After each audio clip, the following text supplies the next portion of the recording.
many of you who submit, especially those enrolled for 2 credits, submitting your business ideas, you're usually submitting an idea that's something relevant to you and your experience. And that's how they were. They had an idea, something that was relevant to them and their experience. And so I think you'll be able to relate well to them. Randy and his wife Connie are both our guests today. Randy serves as the president of Barnes, while Connie is responsible for advertising. They also have a daughter, Jessica, that's involved in the business. Her son, or her husband, their son-in-law, is also involved in the business.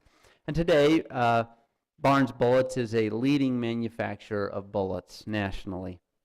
Among their achievements in the bullet and ammunition making is an innovative invention of the X bullet, and that was in 1986. It is a uniquely designed, expanding all-copper bullet with no lead core, and you'll notice that there's a sample bullet being handed out to you right now, and I think they'll talk a little bit about that. They also enjoy playing a leading role in conservation and the promotion of hunting and shooting. Connie has served for 8 years on the Utah Wildlife Board, and they both are longtime directors and former presidents of the Utah Safari Club and are very active in the organization Big Game Forever. Give a warm welcome to Randy and Coni Brooks.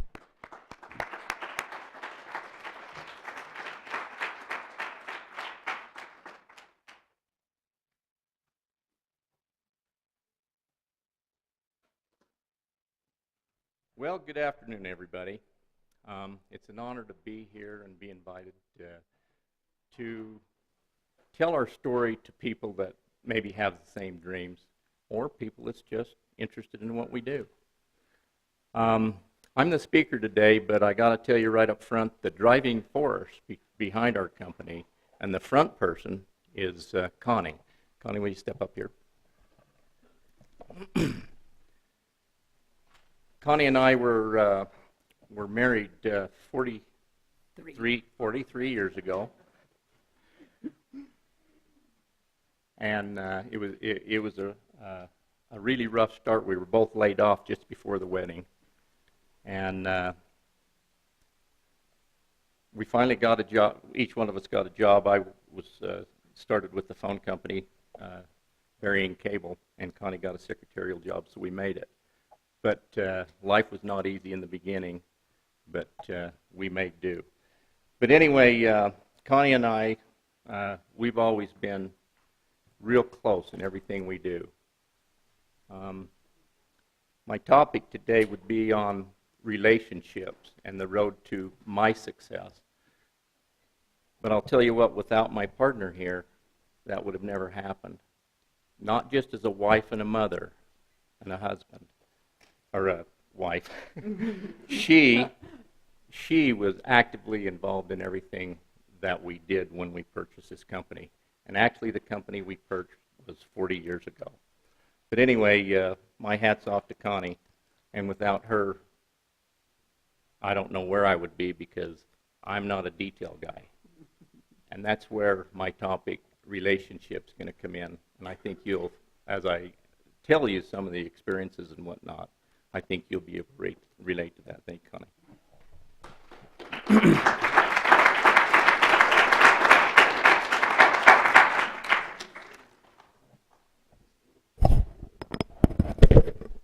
When I was a young boy, I remember that I always wanted to have my own business. When I say young, 8 or 10 years old.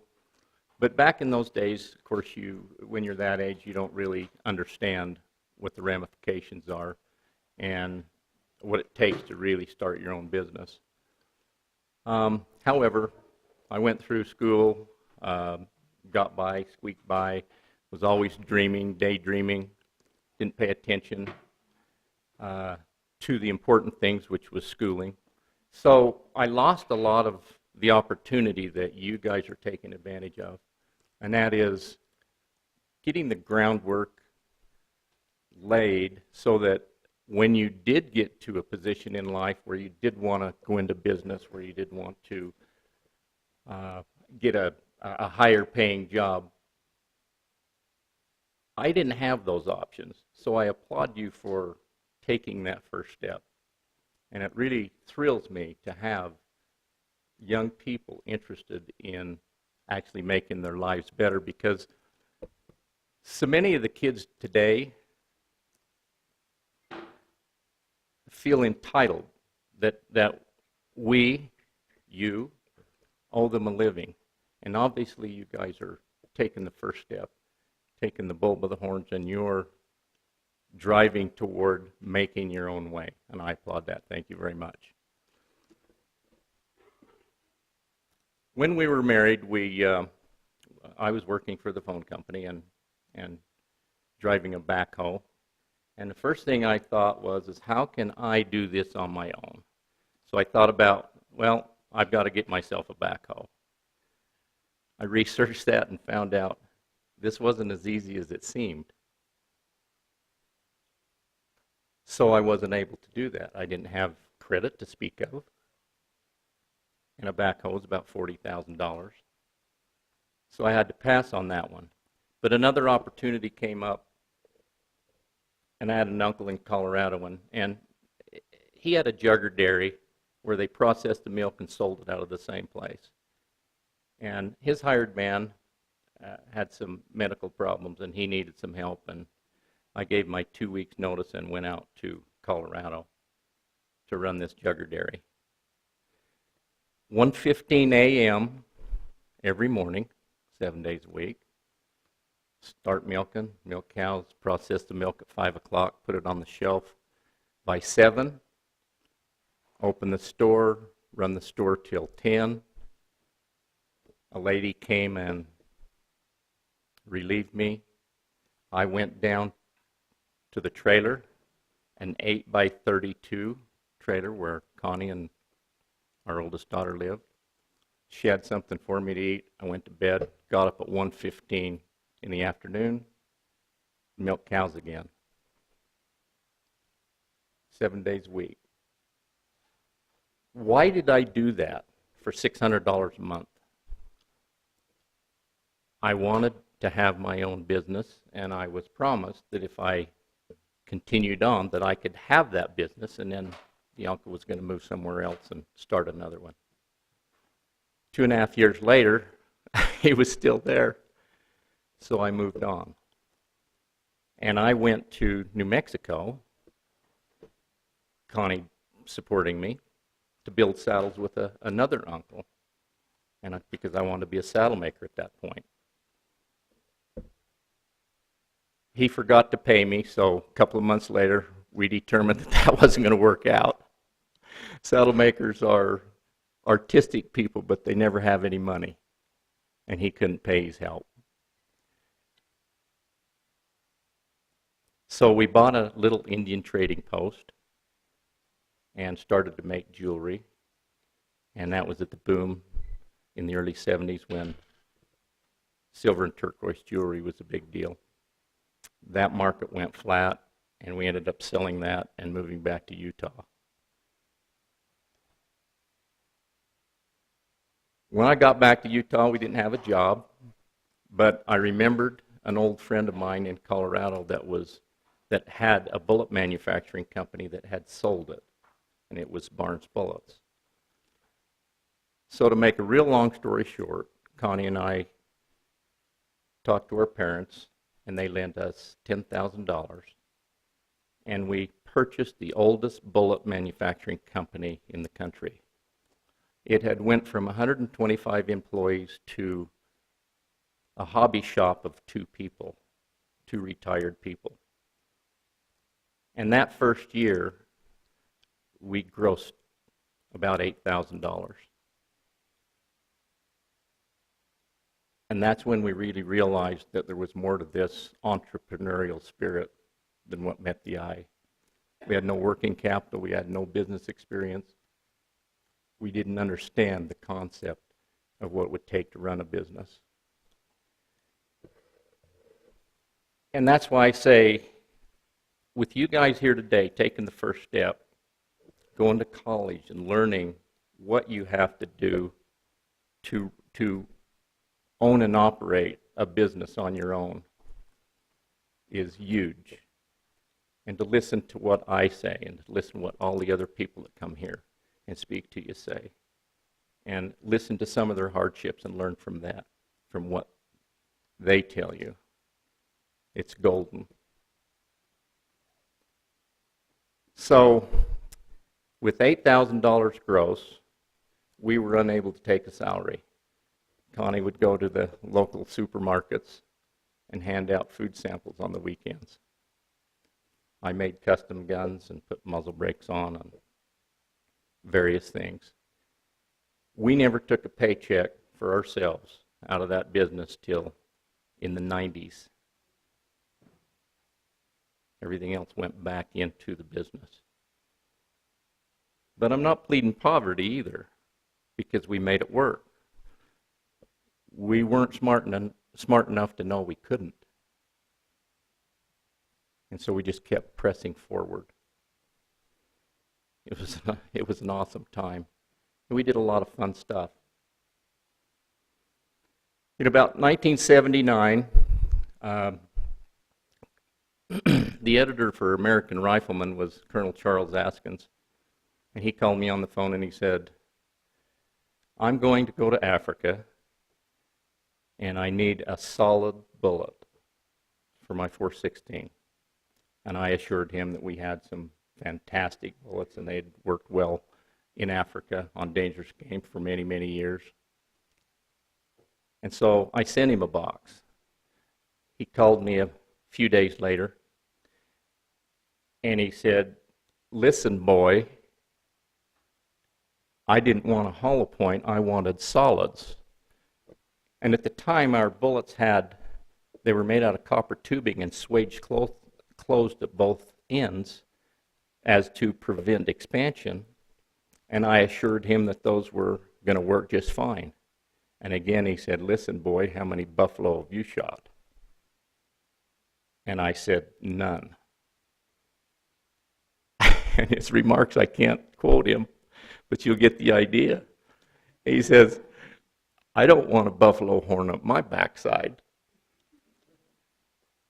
So anyway, I got off the phone and I told Connie, I said, nobody will ever say that to me again. And that guy inspired me to make something better. That following year, I come up with a solid bullet that didn't have any lead in it, that couldn't expand. And it was such a simple idea, I couldn't figure out why no one else had ever done it before. But that bullet made history, and it's been the mainstay for African dangerous game for many years, well, since about 1980. That relationship that I had developed with that writer gave us so much press in the American Rifleman, it was just uncanny. We couldn't believe what we were getting for free, and it was all because I listened to what somebody says, and I acted on making a better product. But I also started hunting 100 days a year. That was my goal. And I had to build lots of guns and put lots of muzzle brakes on to afford it because the business couldn't afford to pay me to do that. But other relationships allowed me to get plane tickets to Africa that was normally about $1,000 for about $80 to $100 on a writer's discount. I would take guns over to trade for the hunting that I did because it's an expensive place. But all along the way, these relationships opens the doors. And as you go along in your life, you'll want to make sure that your relationships are not only with the right people, but for the right reason. These relationships, my first trip to Africa, an opportunity came up and a guy says, we're going to purchase a camp in the Zambezi Valley, and it has 3 buffalo, it has all this other game, but I was mostly interested in the dangerous game. It had an elephant in it. And what that does is it allows you to go over and hunt that game after you've tendered for that particular permit.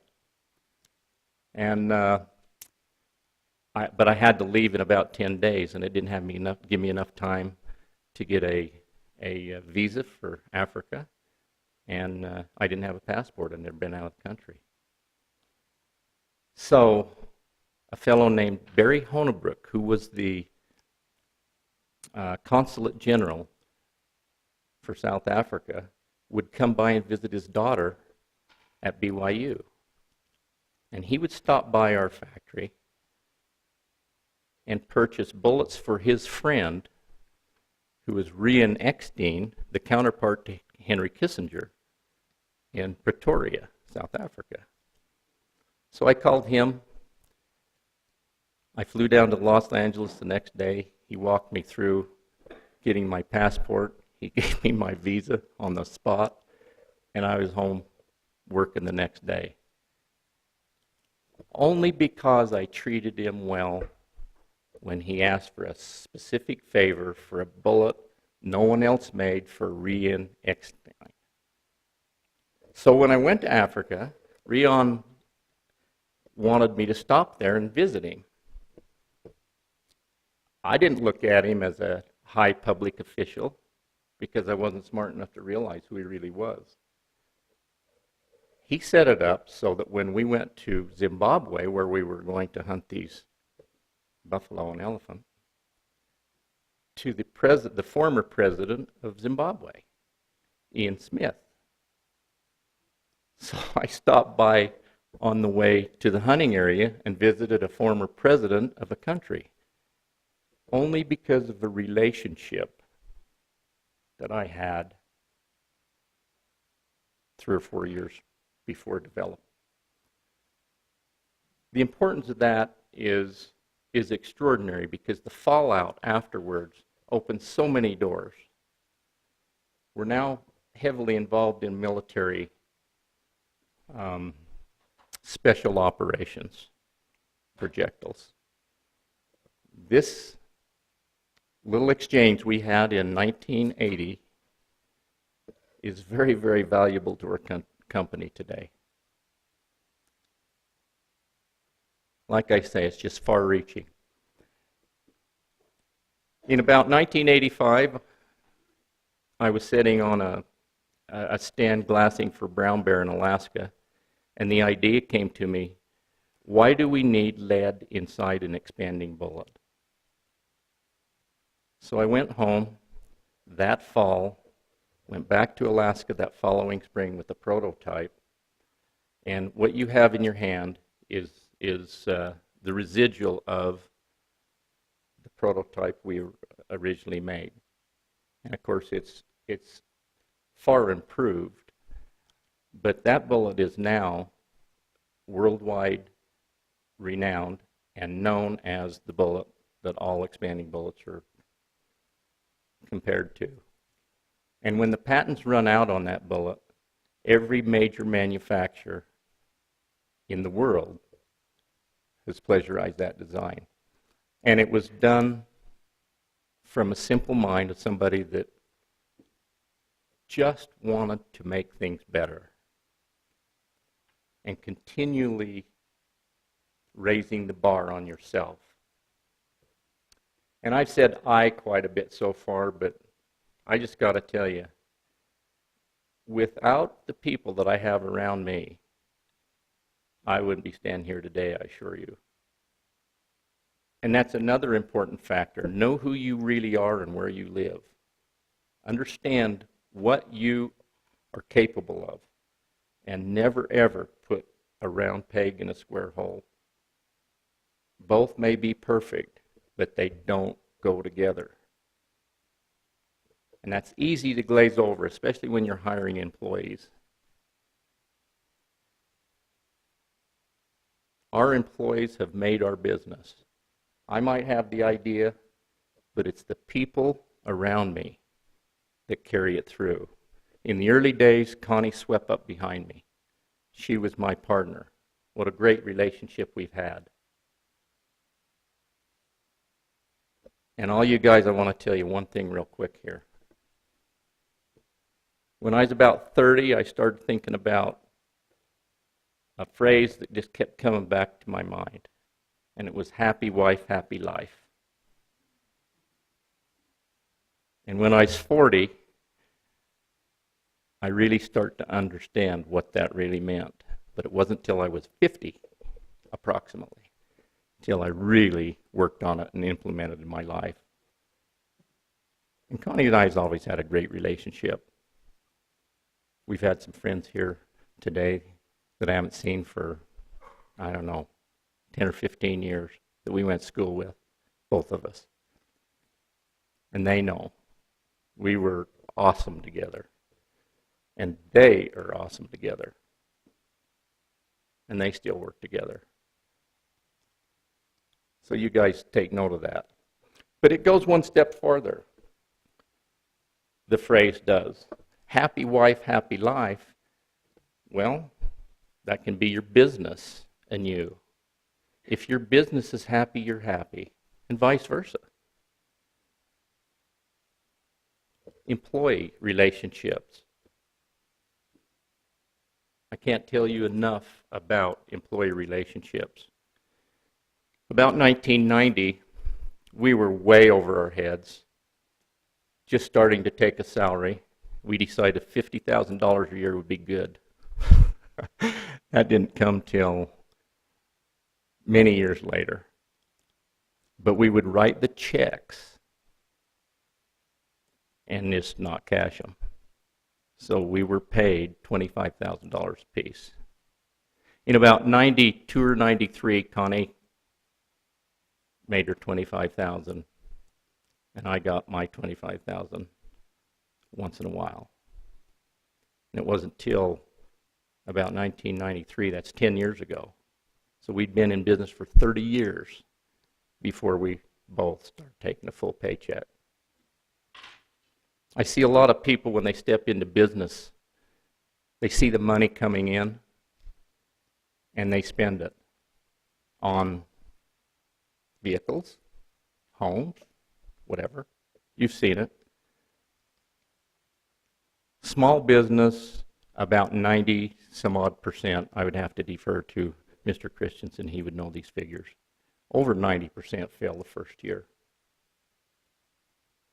You can't go into business, take 2-hour lunch breaks and go golfing with your buddies, show up at 8 o'clock in the morning, go home at 4 or 5. You can't do that. My day starts at 3:20, still. I'm lucky now because I've got an arrangement with the people I still work for. And I leave at 11 o'clock, 12 o'clock, noon, 1 o'clock. But I don't have to, I just want to. Connie, she's not as smart as me. She still sticks around till about 4 or 5. But that's what it takes. So when you do that, how can you just work your whole life? You can't. You have to incorporate fun with work. That's my motto. Connie and I went on a houseboat trip one time in the early 90s with a publisher. And the publisher even paid for his half of the houseboat rental. It was just a real small one on Lake Powell. And about 3 months later, we got a full cover on Handloader magazine. And when I say full cover, there was, all you could see on that was Barnes bullets, the whole cover. Relationship. And those guys, we took them several times after that, after we got a little bit more successful. And they write good things about us all the time. All the magazines do. We used to take all the writers, almost force them to take their wives, because our industry is full of a bunch of men, and they go on these hunting trips, and the wives stay home. So we wanted to incorporate their wives in something besides a hunting trip. And that relationship is incredible. And today, we're owned by another company Connie and I sold the business in the last day of 2009 to the Freedom Group. They own Remington Arms, Marlin, DPMS, Bushmaster. They're up to about 15 companies now.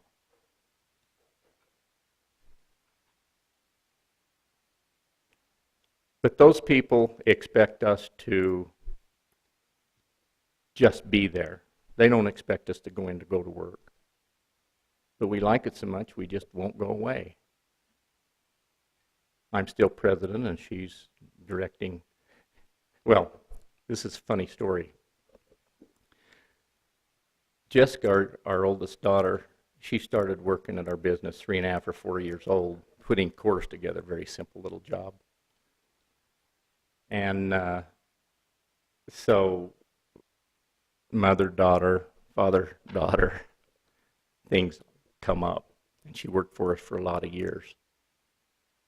She left us for about 4 years, but then she came back. And her and Connie's a taskmaster, and when Jessica would wane from her duties, Connie would get on her. Now, Jessica is her boss, and that's been fun to watch. So payback's not a very good deal. I do have to tell you one thing about Connie. She has a dark side. Everybody doesn't know this. In fact, no one knows this but me. But I'm going to share it with you. She's been the mouthpiece of our company. Whenever we get an award, whenever she has never seen a microphone she doesn't like. She's probably down there wiggling right now, wishing she was standing here telling this story. So we get this award from the industry, and it's called the Golden Bullseye Award. And what it is, it's Product of the Year. And we've actually got it twice. The first time we got it, Connie marches up the microphone, accepts it. They introduce us both. And incidentally, they always introduce in the magazine articles, in all of the things, Connie and Randy Brooks. And that doesn't hurt my feelings a bit, because that means I don't have to say much. So she goes up, and on this second award, she goes up and she is accepting it, said thank you, and done all those kinds of things, and said, and Randy would like to say something as well, and step back. And that left me standing over here like a bump on a log. I had no idea what I was going to say. But I thought briefly and looked at all of hundreds of people standing out there, and I said, I am married, therefore I am speechless. And I left. And it was really cool. Made the news, and everybody laughed, and I got out of it. So anyway, about 1990, we really stepped things up. We bought an aerospace machine shop that had 23 employees to make our tooling for this X-Bullet. And this X-Bullet was a really great idea, but we had no marketing dollars, and it was just awful to have such a great product, but no way to get it out there. So this tooling was critical because our product was very tooling intensive. And the investment was about $1 million, and we was barely over that in sales. But I had developed a great relationship with 2 banks. And I went to them and I told them what I was going to do. And they said, you can't do that. I says, I can too, and this is how I'm going to do it. And I outlined a program to where we would go outside our business and solicit other people's business and make tooling for them as well.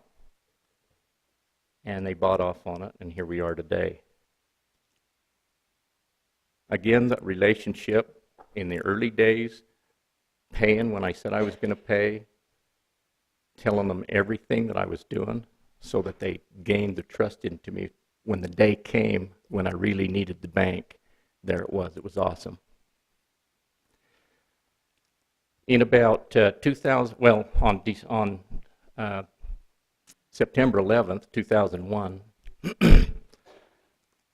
our business stopped doing business because of 9/11, and we did not have a paramilitary or a police business. It was all for reloading for mostly hunters. Hunting stopped. And we went from about $500,000 in reserve and a huge amount of copper on the shelf to zero in about 3 months. It was awful. During that 3 months, 4 months probably, before our industry started to recover, I got busy and I thought, our special ops guys need a particular product. As the Gulf War had ended and our guys were gearing up to go into Iraq, we understood there was issues with the integrity of a bullet as they would storm several rooms at the same time.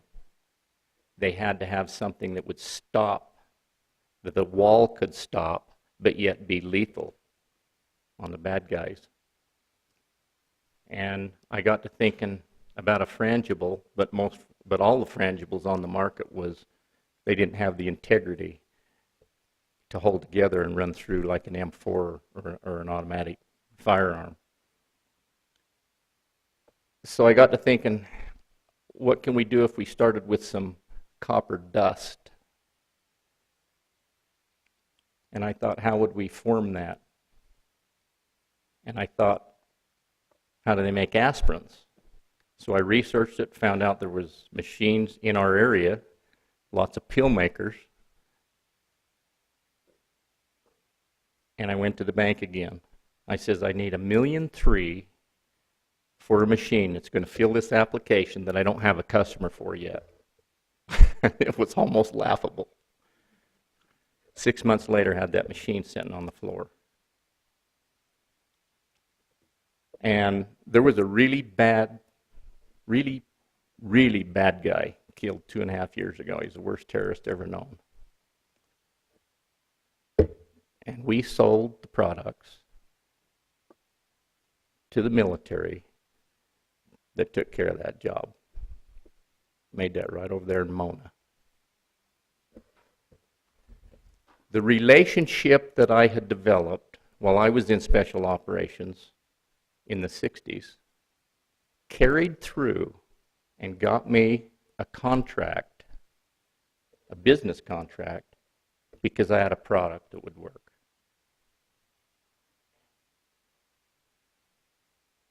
I could go on all day long and tell you hundreds of these little examples, but they are all based on relationship.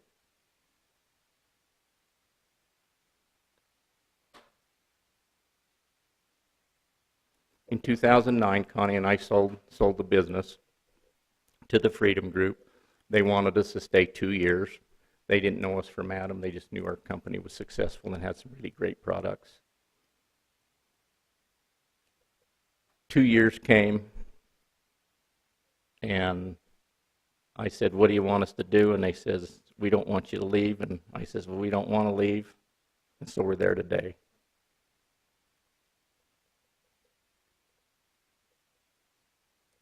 Just yesterday, I thought up an idea.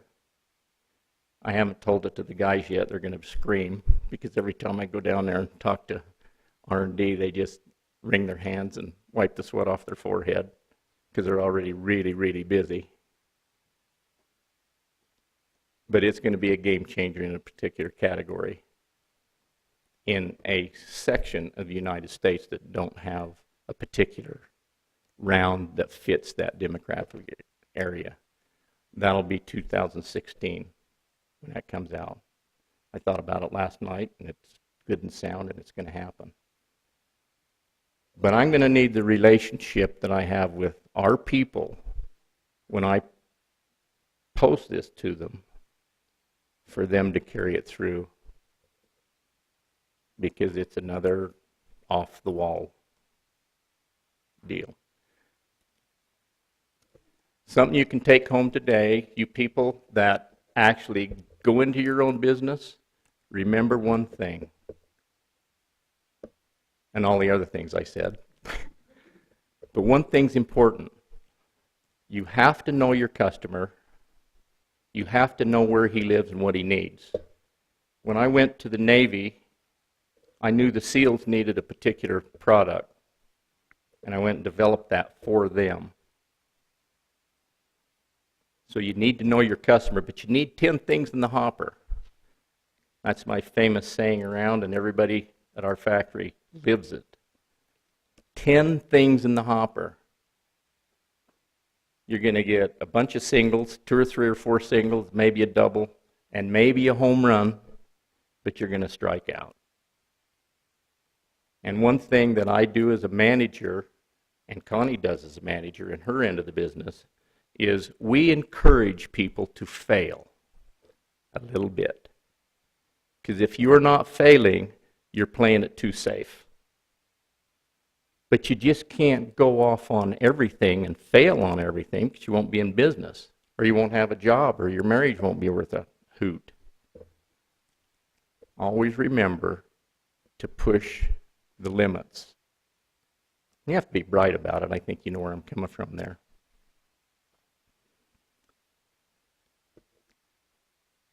But anyway, it's been a really nice ride.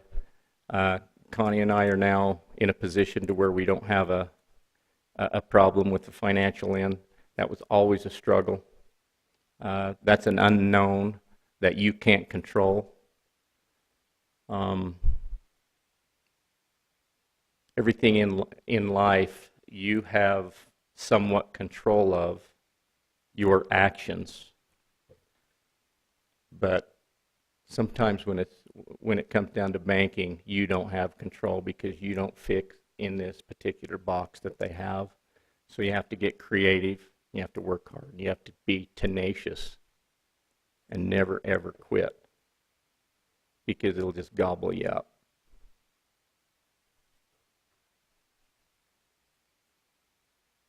But Connie and I, we live by a credo, and it is this: it isn't what you have, it's what you do with what you have.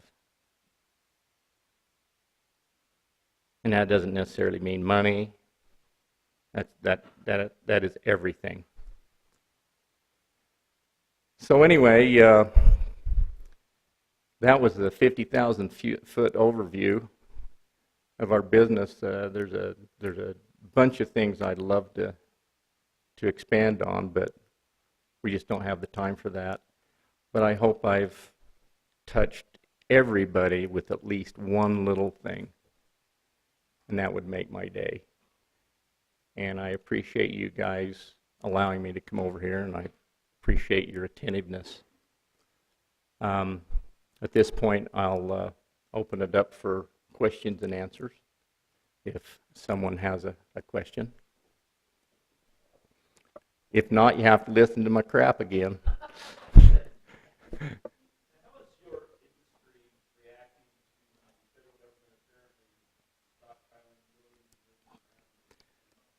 Okay, this is the most asked question in our industry today. How is our industry reacting to the stockpiling that's going on, and all of the bless you, and all of the craze in the buying nowadays? You know, everybody thinks our industry's doing real well with this. And you know what? Some categories are doing very, very well, but it's a very narrow category.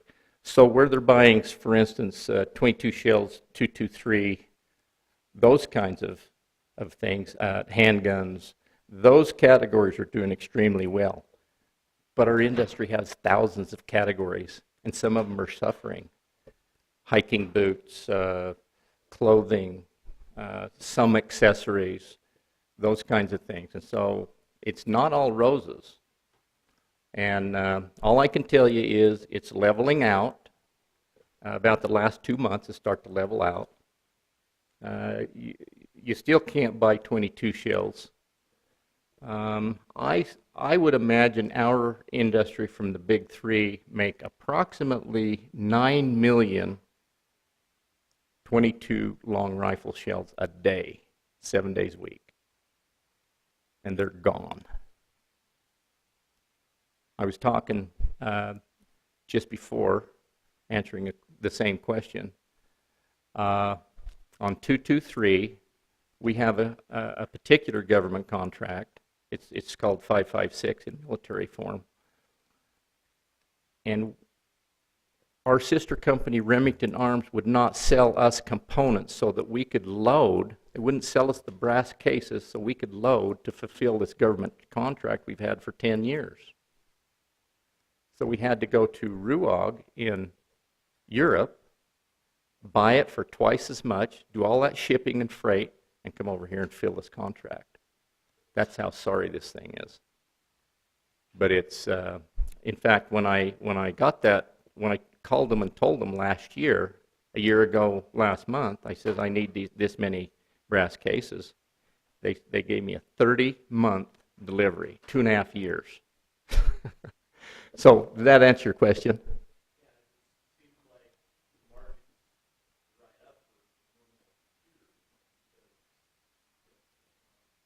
Yeah. Well, the end is near. I just don't know how far that is. To an ant, near as a foot. To us, it might be a few miles. Any other question? Yes.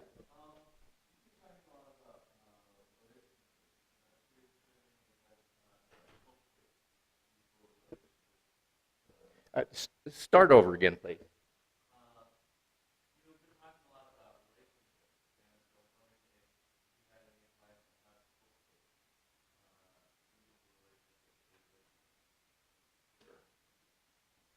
The question was, I've been talking a lot about relationships, and what advice do I have as far as cultivating that relationship? From just a practical application standpoint, that's all I can give you. You walk in another person's shoes. You see where they live.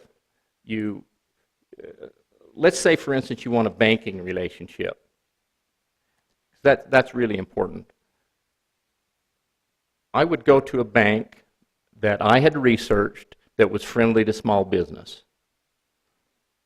I would assess the people inside and say which one of these people relates to me already. Which one's a hunter, a shooter? That was my end. I would pick that person. I would go to him and say, this is what my plan is. And I would go to him with a real plan, not something that I drew up at the cafe on a napkin. I would go to him with a plan.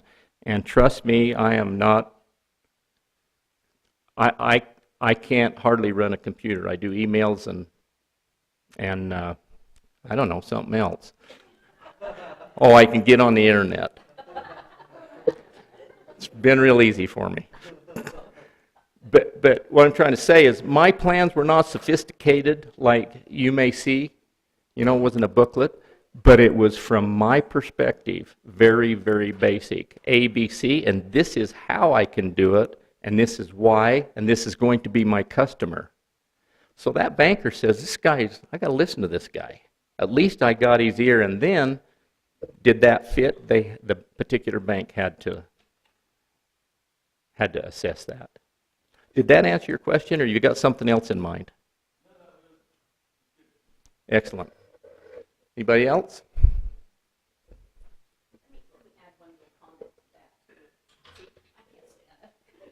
No, but one thing that Randy and I have always done is we've always been ourselves, true to ourselves, and be honest. Don't be something that you're not, because people will pick that up, and it won't get you very far. And even today, people, we are what we are, and the people in our industry really respect us because they know who we are. And when we sold our company in 2009, we had, when people found out that we had sold it, they were just distraught because they thought we weren't going to be there anymore. Randy and Coni are going to be gone. Large corporations usually come in and sweep everything out the door and bring in their people and do away with the existing people. And they were petrified that that was going to happen to Barnes Bullets. Well, thankfully it didn't happen, but seriously, you just be who you are, and people respect you, and you will get a lot just from that. Being respected, being yourself, and seriously, that's what's got us. Another thing that's what's got us where we are today.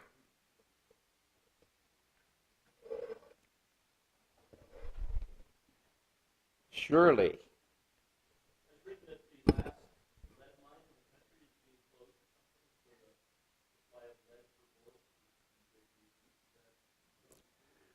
I don't know what the NRA's deal was for making that announcement, but that was only a specific kind of lead that our industry don't use.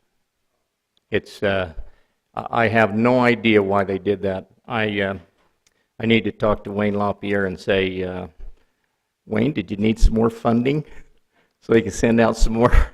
It was awful. I did not agree with that. Yeah.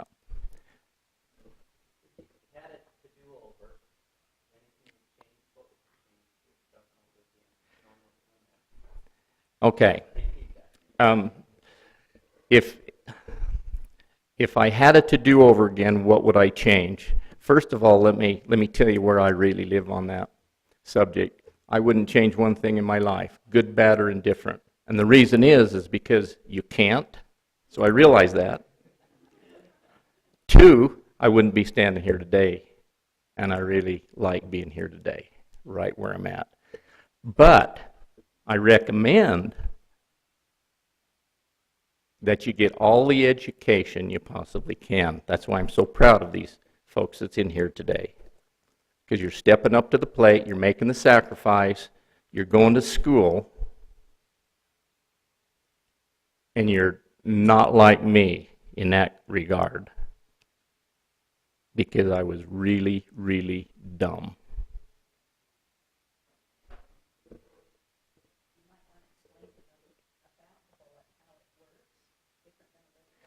You know, when I'm sitting here looking, it's only 20 after.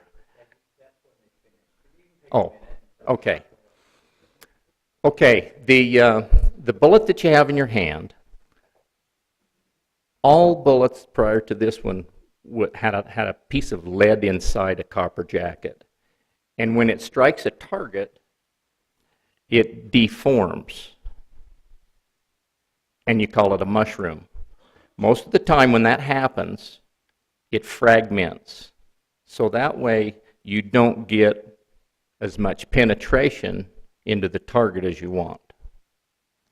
That's when I said I was struggling on trying to make a better product, because we made that lead cord bullet with a real heavy jacket and it worked quite well.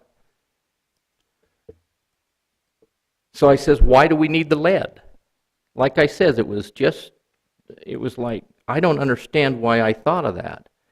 But the reason I did is because I was hunting 100 days a year and had been for about 5 years at that time.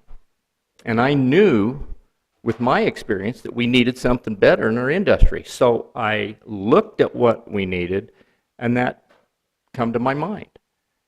And then I went home, and you're going to laugh on this. I came home and I took a piece of lead that was a cylinder, and I hit it, and I took a Phillips screwdriver, and I hit it into that lead, and I looked it over, and that was my blueprint for making those petals so they expand so perfectly every time. So I had in my mind I had what I wanted, but then I understood as I continued to develop this that I had the means to the end. And what this gives us is it gives us a bullet that dispatches the animal more cleanly and quickly. So we all won with that one. It's really awesome. And I say, again, I. I did most of that in those early days myself. But our guys today have taken that old rusty thing and really brought it up the scale. But anyway, thank you very much for your attendance today.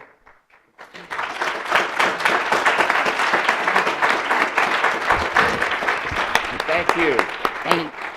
And we've got a little handout for you. Most of you probably picked up a catalog as you came in, and you all should have an expanded bullet. If you don't, we should have plenty. But we'd like you to take home a little token of our appreciation. It's a little coin that we made us out of our scrap copper, and it has our logo on it and some little verbiage and things like that. It's just something we came up with last year, so you're welcome to take one of those as well. They're just in the back? Should be in the back. Right on the table outside the door. Thank you very much, Randy and Coni Brooks.